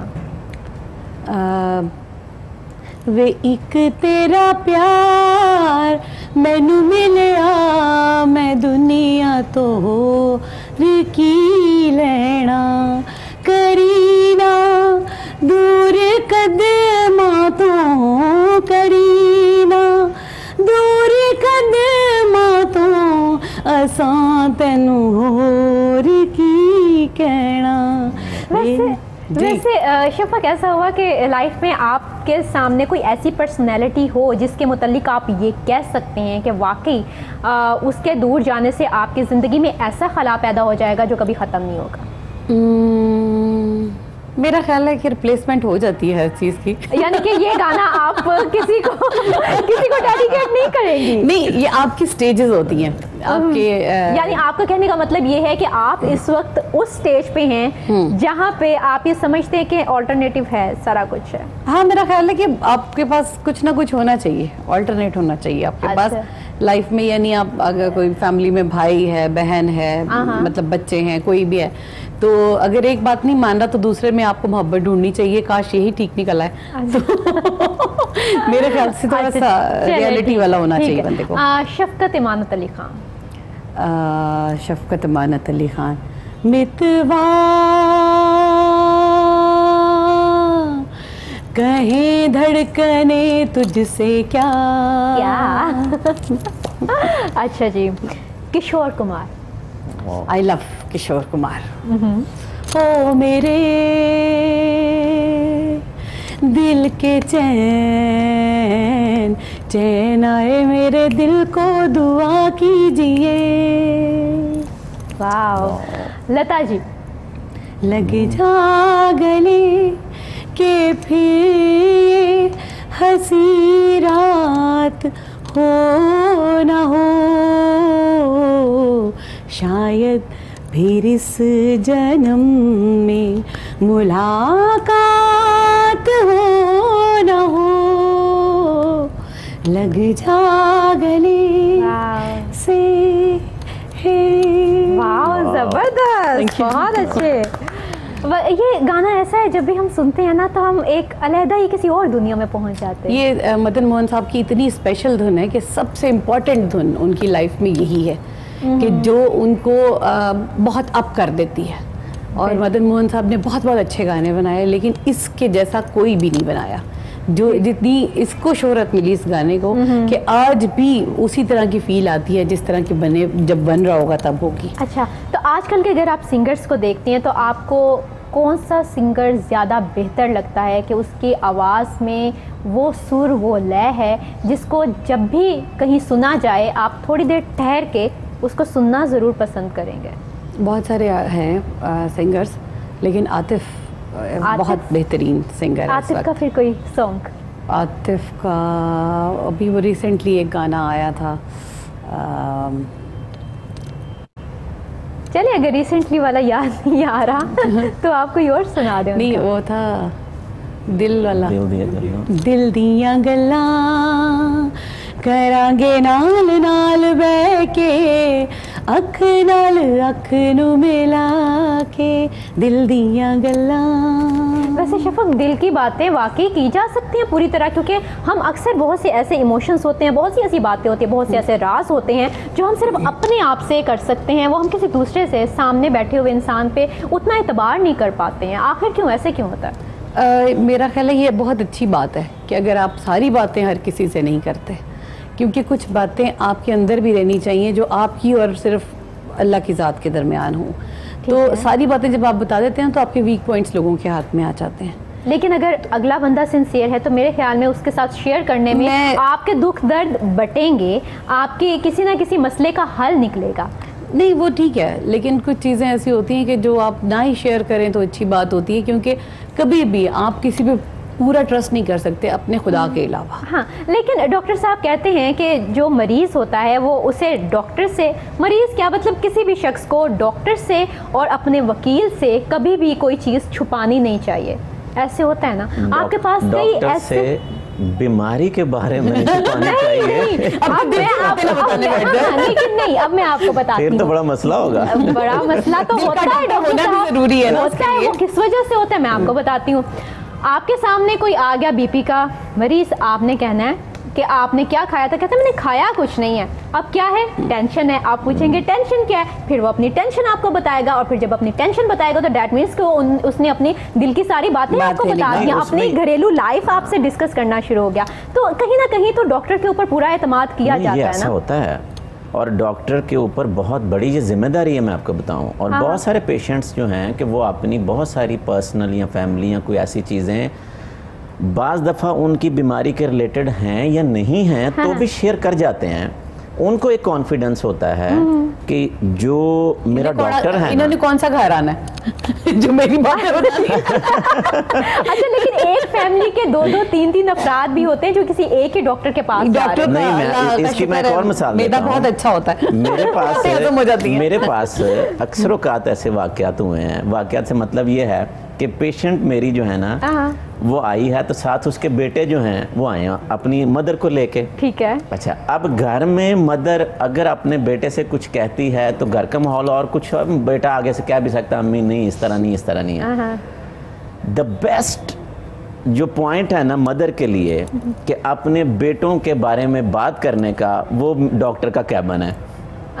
मज़े की बात ये है कि जब उससे मैंने पूछा, मैंने कहा जी कि कैसी तबीयत है आपकी? अच्छा ठीक है। अब बात आ गई फूड के ऊपर। ज़्यादा प्रॉब्लम हमारे यहाँ यही होता है, अब किडनी पेशेंट है, बहुत सारी हम पाबंदियाँ लगाते हैं, आपने गोश्त कम खाना है, आपने दालें कम खानी है, तो वो एक जो हैबिट बनी हुई है ना, तो वो दो तीन जो पॉइंट्स आते हैं ना कभी, एक तो अच्छा डॉक्टर साहब वैसे तुसी सही कहते हो लेकिन मेरे घर वाले तुहाडे नालों बड़े डॉक्टर ने। अच्छा, वो खाने नहीं देते, वो पाबंदियाँ ज़्यादा लगाते हैं। अच्छा, दूसरी कई दफ़ा ऐसे लेकिन यहाँ पे व्यूअर्स आप प्लीज़ देख लें कि आपने अपने घर वालों पे ज़्यादा पाबंदियाँ आज नहीं लगानी है। आज जरा आज ये नाज़रीन आप जरा उतनी देर खुल के खाएं, क्योंकि हम यहाँ पे लेते हैं एक ब्रेक से वापस आएंगे। ब्रेक में आपने जितना दिल करना है खा ले, उसके बाद फिर हम आपको बताएंगे, नई नई सजेशंस भी देंगे। सो स्टे विद अस।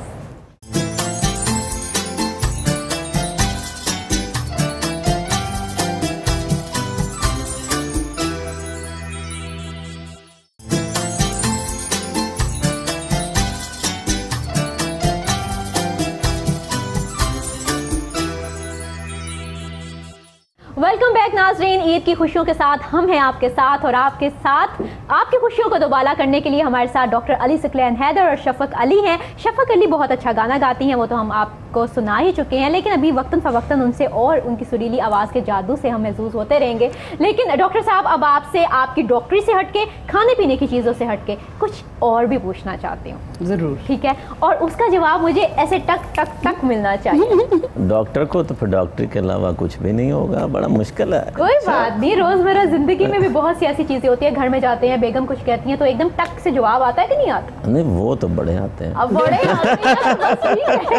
अच्छा जी, ड्राइविंग के लिए 3 खास चीजें। क्या मतलब? हाँ, 3 खास चीज़ें बता दें ड्राइविंग के लिए। जो मुझे चाहिए, मुझे अच्छा म्यूज़िक चाहिए गाड़ी में। अच्छा, ठीक है। मुझे कार जो है अपनी, वो बिल्कुल उसका इंटीरियर मैं उसको पसंद करता हूँ कि साफ़ सुथरा ये वो होना चाहिए। और सबसे जो ड्राइविंग के बारे में सुबह सुबह जो सर्वेंट की होती है कि उसकी सफाई कैसी की हुई है, ये 3 चीज़ों का बड़ा ख्याल रखता हूँ। इंटीरियर की सफाई तो हो गई ना, बाहर गाड़ी की जो है ना, बाहर की सफाई। अच्छा, बाहर की सफाई, अंदर की सफाई और म्यूजिक, अच्छा म्यूजिक जो है ना। तो डॉक्टर साहब, इसका मतलब है आपने ना स्टीयरिंग का नाम लिया, ना शीशे का नाम लिया, नहीं, वो तो आपने बेल्ट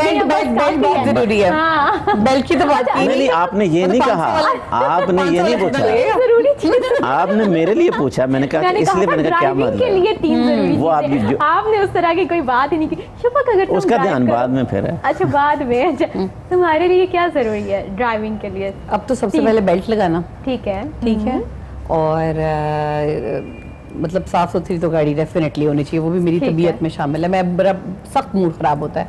और तीसरी बात कि मेरे आगे कोई ऐसा बंदा ना आ जाए कि जो हटे ही ना पीछे, तो शामत आ जाएगी उसकी, नहीं तो मैं गुस्सा आ जाता है, हाइपर हो जाता है। तुम उन खवातीन में से तो नहीं है जो कहती है मैं इंडिकेटर क्यों दूं, मैं क्यों दूसरे को बताऊं कि भाई मैंने राइट मुड़ना है, लेफ्ट मुड़ना है? नहीं, उसके मेरे को उसके साथ असीरी लहरें नहीं मिलती कि उसको मेरे आने से पता चल जाए कि मैंने राइट मुड़ना है या लेफ्ट मुड़ना है। बस उस पर जो ढीठ लोग होते हैं, ये जानबूझ के वो गाड़ी पीछे नहीं करते, या वो मतलब अकड़ जाते हैं, नहीं तुसी पीछे जाओ, असी नहीं जा सकते। तो मतलब फ्लेक्सिबिलिटी होनी चाहिए, तो वो उन लोगों पे मुझे चिढ़ आती है। यानी कि तुम्हें कार रिवर्स करनी ठीक तरह नहीं आती? नहीं, वो मैं बड़ी परफेक्ट करती हूँ, वो मैं बड़ी परफेक्ट करती हूँ। अच्छा, ठीक है। अब मुझे बताओ किचन के 3 अहम बर्तन। फ्राई पैन, अच्छा, और कफगीर, और केटल। ठीक है। डॉक्टर साहब, सुबह उठकर सबसे पहला काम क्या करते हैं? सबसे पहला काम जो मेरे साथ होता है कि मेरे आपके जो साथ होता है? दोनों नहीं, बच्चे, आप करते क्या है? मैं बताता हूँ कि वही होता है कि बच्चे दोनों आके मुझे किस करते हैं उस वक्त। दिस इज माय फर्स्ट, जो अभी मैं बेड पे होता हूँ, ये पहला काम है। ठीक है, ये तो बच्चे करते हैं ना। अच्छा, मैं क्या करता हूँ, उसके बाद मैं उठ के मैं भी कर लेता हूँ, तो हाफ गिलास मैंने पानी पीना होता है। अच्छा, ये ठीक है, ये मेरा सेकंड काम। अच्छा, ये पानी नॉर्मल होगा, गर्म होगा या नॉर्मल? अच्छा, वो मिक्स होता है, पूरा प्योर फ्रिज का ठंडा नहीं पीता, वो गर्मियों में भी नहीं पीता और सर्दियों में तो वैसे ही नहीं। अच्छा, 3 ऐसी बातें जिस पे आपकी बेगम बहुत नाराज होती हैं। हाँ, ये 3 नहीं है, 30 हैं। चलो उनमें से कम, लेकिन उनमें से ये है कि एक तो बिल्कुल घर बहुत लेट जाना, क्योंकि ड्यूटीज इस तरह की हैं। ठीक है। दूसरी बात ये है कि जो अपने सारे घर के काम हैं जो कहे जाते हैं या करने होते हैं, वो टाइम पे नहीं होते, क्योंकि कमिटमेंट्स प्रोफेशनल हावी हो जाती हैं, तो अपने काम रह जाते हैं, उस पर ठीक ठाक नाराज़गी होती है। तीसरी बात यह है कि अक्सर औकात हमारे साथ ऐसा होता है कि जब भी हमने कहीं इकट्ठे फंक्शन पे, प्रोग्राम पे कहीं जाना है, तो अक्सर औकात मैं ही लेट होता हूँ। अच्छा, तैयारी में? तैयारी में नहीं, आने में कि मतलब वो तैयार होकर बैठी है और आप देर से पहुंचे, तो फिर उसके बाद तो लंबी लिस्ट है। अच्छा, चलिए ये टॉप की वो ये टॉप 3 है कि जिसपे अक्सर औकात है। ठीक है। तो शफक, अपनी वालदा से किन 3 बातों पे बहुत ज्यादा डांट पड़ती है? अब ये मत कहना कि कोई बात ही नहीं। क्या दोस्तियां करने से? लोग कहती हैं हर दोस्त पे एतबार मत करो, और अपने बात जो है ना वो अपने तक बस रखो, इस पे बहुत डांट पड़ती है। दूसरी डांट पड़ती है कि तुम बहुत ज़्यादा ओवर जीनियस हो, तो ज़्यादा चालाकी न लगाओ। अच्छा, और तीसरी बात ये कि बस टाइम से सो जाया करो। ठीक है, इन पे तो डांट पड़ती है, लेकिन हम आपको वो काम कहेंगे जिस पे आपकी अम्मी बड़ी खुश होंगी। पता है क्या? क्या? एक अच्छा सा गाना सुना दे बस। बिल्कुल ठीक है, वो भी बड़ी म्यूजिक लवर है। यहाँ पे हमारी ट्रांसमिशन में मेरा और आपका साथ थोड़ी देर के लिए मुनक़ते होता है, क्योंकि हम शफक का गाना सुनेंगे, उसके बाद हम ब्रेक लेंगे। So stay with us. जी शफक, आज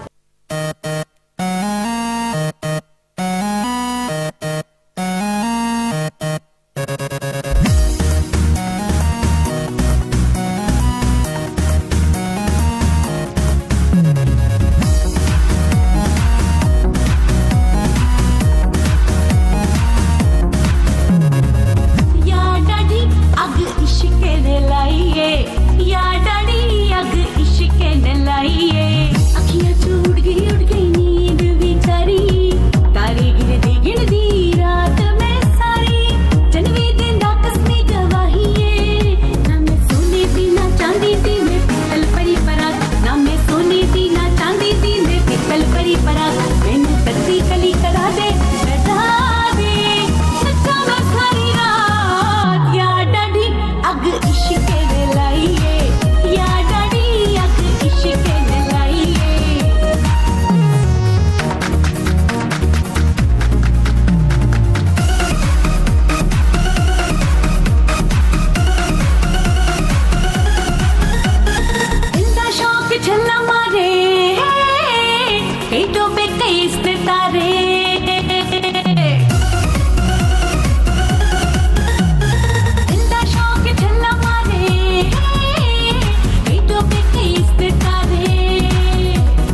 ज़बरदस्त शफक, बहुत मज़ा आया, हमारी खुशियों का रंग दुबाला कर दिया आपने, और आप दोनों के आने का बहुत शुक्रिया, आपने हमारी खुशियों को 4 चांद लगा दी हैं। सो नाज़रीन, यहाँ पे मुझे डॉक्टर फरी अमीन को इजाज़त दीजिए, इंशाल्लाह फिर आपसे मुलाकात होगी ढेरों खुशियों के साथ, ढेरों बातों के साथ, और अपनी ईद बड़े भरपूर तरीके से मनाएं और अपनों को गले लगाएं, और जो आपसे नाराज़ हैं उनको जाके मना लें। सो फिर मिलेंगे इंशाल्लाह, तब तक अल्लाह हाफ़िज़।